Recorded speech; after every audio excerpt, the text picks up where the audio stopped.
যে ঘটনা আল্লাহ পাক কোরআনে উল্লেখ করেছেন, قُلْنَا يَا آدَمُ اسْكُنْ أَنْتَ وَزَوْجُكَ الْجَنَّةَ। সুবহানাল্লাহ বলেন। আল্লাহ পাক বলেন, হে আদম, তুমি আর তোমার স্ত্রী জান্নাতের ভিতরে বসবাস করো। কুলা মিনহা রাগাদান, যেখানে মনে চায় সেখানে যাও, যা মনে চায় তাই খাও, খবরদার ওই গাছটার নিকটবর্তী হইও না। ওয়ালা তাকরাবা হাযিহিশ শাজারাতা ফাতাকুনা মিনাজ জালিমিন। আল্লাহ পাক বলেন, খবরদার ওই গাছটার নিকটবর্তী হইও না। যদি তোমরা এই গাছের নিকটবর্তী হও, গাছের কাছে যাও, ফাতাকুনা মিনাজ জালিমিন, তাহলে তোমরা ক্ষতিগ্রস্তদের মধ্যে শামিল হয়ে যাবে। আদম আলাইহিস সালাম এবং মা হাওয়া দুইজনে জান্নাতের ভিতরে বসবাস করেন। সুখ সৌন্দর্য ভরা নিয়ামত, যা মনে চায় তাই সামনে এসে হাজির হয়ে যায়, ঠিক কিনা?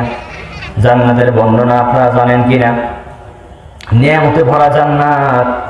এই জান্নাতের সুখ, আদম এবং হাওয়ার সুখ দেখে ইবলিসের সহ্য হয় না, মনে মনে খুব হিংসা জাগে।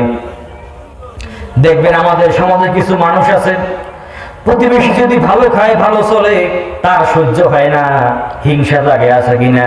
বুঝতে হবে এই লোকগুলো হচ্ছে ইবলিস মার্কা লোক, ঠিক কিনা? ইবলিস চিন্তা করে কিভাবে তাদেরকে জান্নাত থেকে বের করা যায়।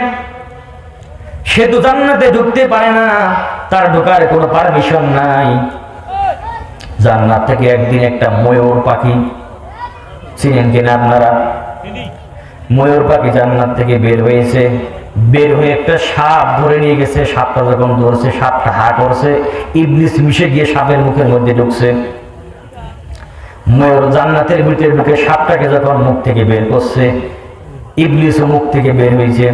বের হয়ে একটা বৃদ্ধের স্বরূপ ধারণ করে মা হাওয়ার কাছে গিয়ে কাঁদতেছে।